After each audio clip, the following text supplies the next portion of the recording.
What up, my fellow fantasy football nerds and YouTube nerds? It's your boy here, Daniel, the #1 fantasy football millennial. I'm calling this name now because, dang, do I know what I'm doing. I mean, I'm not trying to sound cocky, but I have been going through this all year long, and I have reviewed my own videos.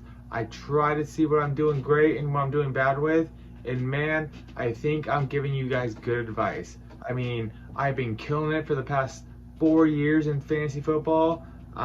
They're not all wins, but you gotta just take what you can get. 2 wins in the past 3 years, that's all you can ask for. Really, I just try to give you guys the best advice I can for your roster, but it all depends on your opponent. There's so many variables with it, it's hard.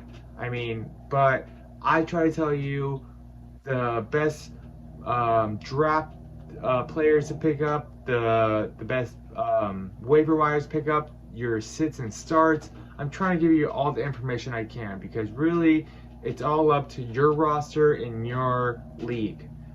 I can give you the best advice in the world, but it all just is a crapshoot. So I really hope the advice I do give really helps out your team because it helped out my team personally. I've been killing it this year in one of my leagues. The other league, kind of iffy, but I still have a chance to come back and just destroy. So without further ado, this is the sits and starts of week 5. This is Saturday afternoon. I'm trying to get this out by Saturday night so you have all night and all day in the morning to watch it.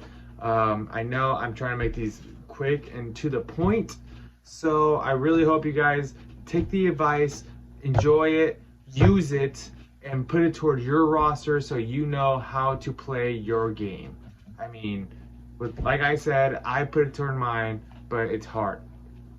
No shame in your game. That's the way I like to say it.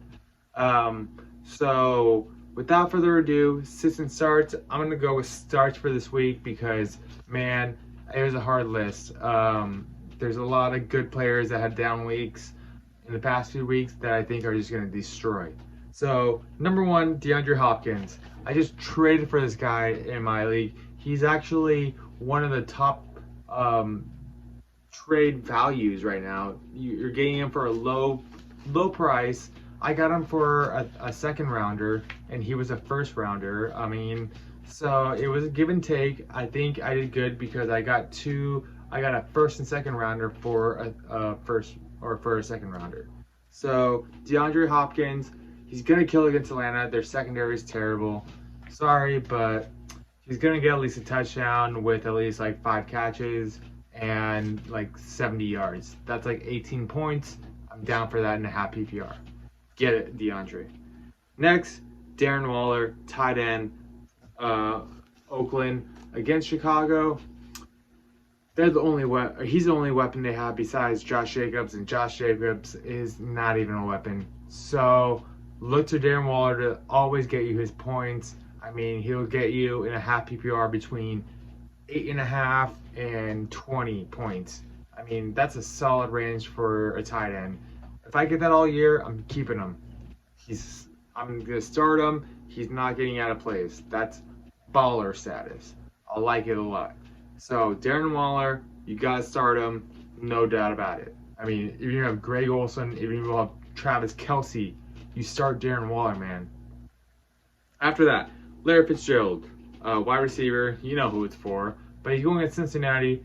Their defense is atrocious in secondary. So he's been doing great all year. He's had that comeback boy season, but he's also just going against a bad defense in secondary. He's gonna get at least 12 to 20 points, if not more. So shoot for that guy. I would put him as your flex. Flex him. You'll be solid as a good fucking flex for that guy. Sorry YouTube. Freaking flex. After that, Austin Hooper. Man, I'm sorry I dropped him in one of my leagues, but I still have Olsen and Waller in that same league, and I'm not disappointed at all. He's like the number 3 tight end in the year, but that's been with an up and down year. I mean, You could start him 1 week, he'll get you 3 points. You could start him the next week or sit him next week, and he'll get you 25 points. You don't know how to go with that, and I don't like that. I'm not doing the guessing game. I'm not playing the coin flip. I'm not two-faced. Sorry, you have to be consistent, man. Be consistent, and I think he's gonna be really consistent against Houston. Houston's gonna be playing the comeback game, and I think they're gonna be doing a lot of dinks and dumps to him. After that, I'm gonna do a defense. Panthers defense against Jacksonville. They're gonna get the sacks. They're probably gonna turnover from Minshew. Even though Minshew is the boy, he's my man. I got that Minshew magic looking right now. Oh man, looks good actually. Oh man, he is on point. If anything, Minshew would have been a waiver wire pickup for this week, but I think too many people have him picked up. But Minshew magic, I'm all about it. He's looking great. He's a great guy. I think he's a future Jacksonville if they just open their eyes. Nick Foles did not. If you sit him, you're dumb. Sorry, that's the way I put it. I picked him up in one of my leagues. You gotta see the promise in that. After that, sorry, I gotta keep going.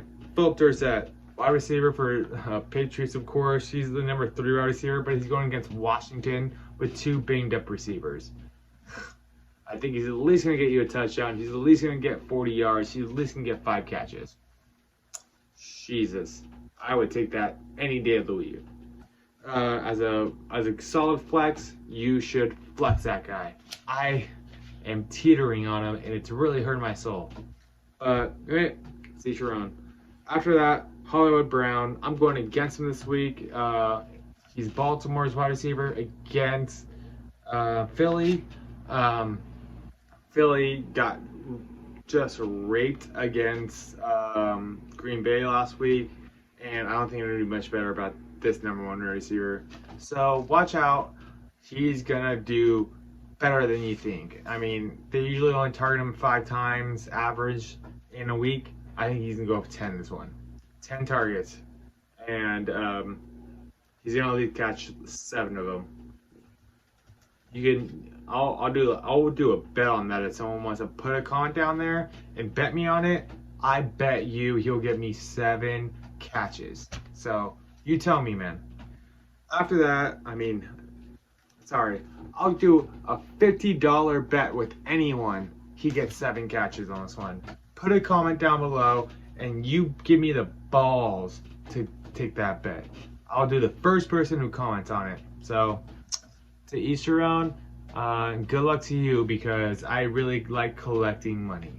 After that, Adam Thielen, the squeaky wheel gets the grease, man, and he has been crying a river all week. He's gonna get it. Stephon Diggs took the wrong route. I mean, when Adam Thielen goes right, Stephon Diggs goes wrong. And honestly, part of that bet for DeAndre Hopkins, I sent away Stephon Diggs. And man, am I happy about that one. See you later, man. You were a headache from week 1, and you'll be a headache to week 17. So peace out, and whoever has you now won't even make it to week 17 or 16 in the regular season. So sorry, man. Unless you get traded to New England, you're done for. But you'll probably get traded to Miami if anything. So see ya, bruh. Next after that would be sorry, but I gotta go back. Adam Thielen, he's gonna get the catches. He's gonna get 8 catches or like 5 catches to 8 catches for like 90 yards and probably a touchdown. Okay, but after that, Emmanuel Sanders against Chargers. Chargers seem to just want to get 3 players banged up every week. Do what you want, man. I mean, but you guys suck at defense right now. So Emmanuel Sanders, you will get the yardage. I'm just gonna rolling through that one. Aaron Jones, he has no backup right now with Williams being hurt, and with Adams being hurt, the wide receiver. So he's basically like the 3rd wide receiver that just got bumped up into number 1. He's gonna win it for him. Not win it, but he's gonna dominate for him. I think actually I'm putting my money on Green Bay on this week, and I think it's actually going to work out really well for him. Um, I think Aaron Jones is going to be the beneficiary, but I think it's going to be some dinks and dunks from Aaron Rodgers in the goal line to have him score a touchdown or two. So I don't think it's going to be rushing. I think it's going to be some pass catching.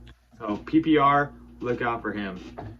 And bonus, Tom Brady, he had a down week. He's always going to pick it back up, and you're going to want him to pick it back up. And against Washington, easy enough.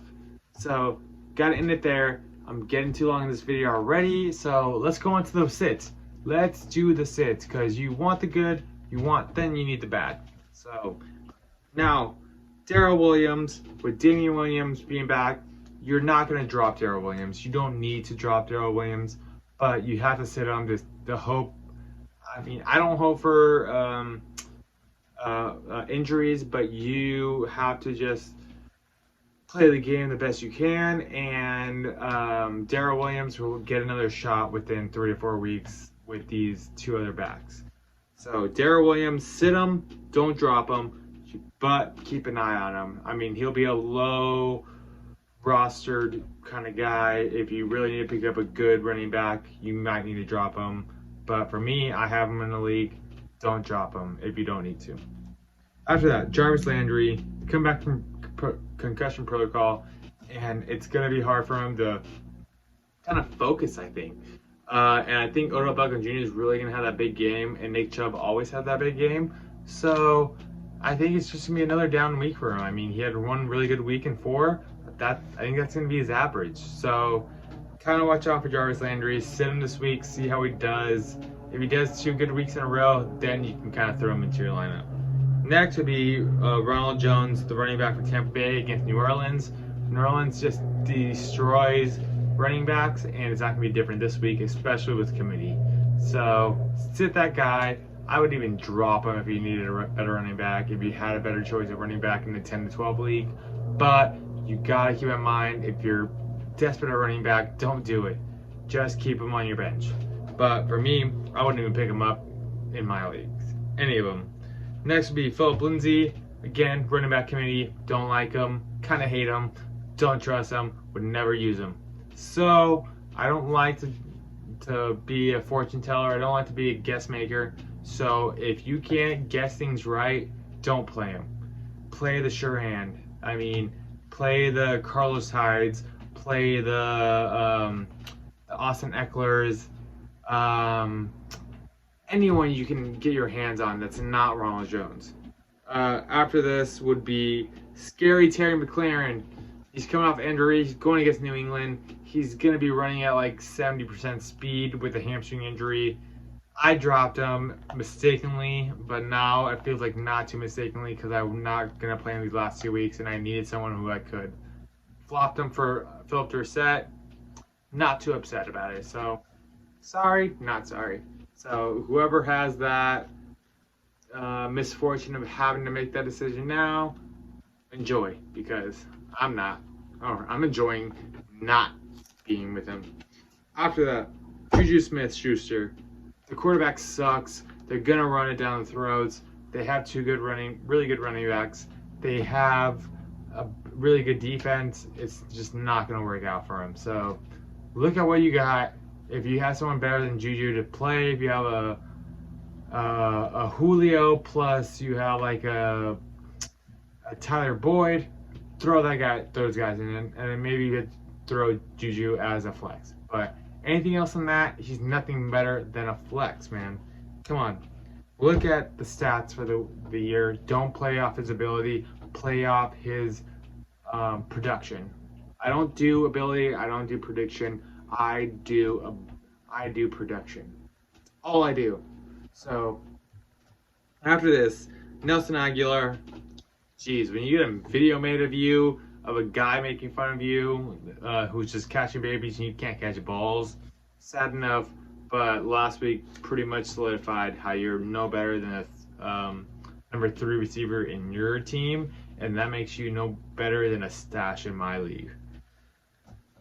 Sorry, man. You gotta step your shit up. I mean, you drop them, you barely get targets. I mean, when you start producing regularly, then I'll give you the dues. After that, Keenan Allen going against Chris Harris Jr. in Denver. Ugh, that's tough. He's a really good cornerback and a bad defense, but that corner can really just shut you down regardless. So I'd probably go with more of an Austin Eckler, Gordon kind of play, or even like a Mike Williams thing, because he'll have a second cornerback. But man, Keenan Allen's due for a downslope, and he is always due for a downslope, and he hits them. After this, Josh Jacobs, like I said, against Chicago. It's going to be a hard one.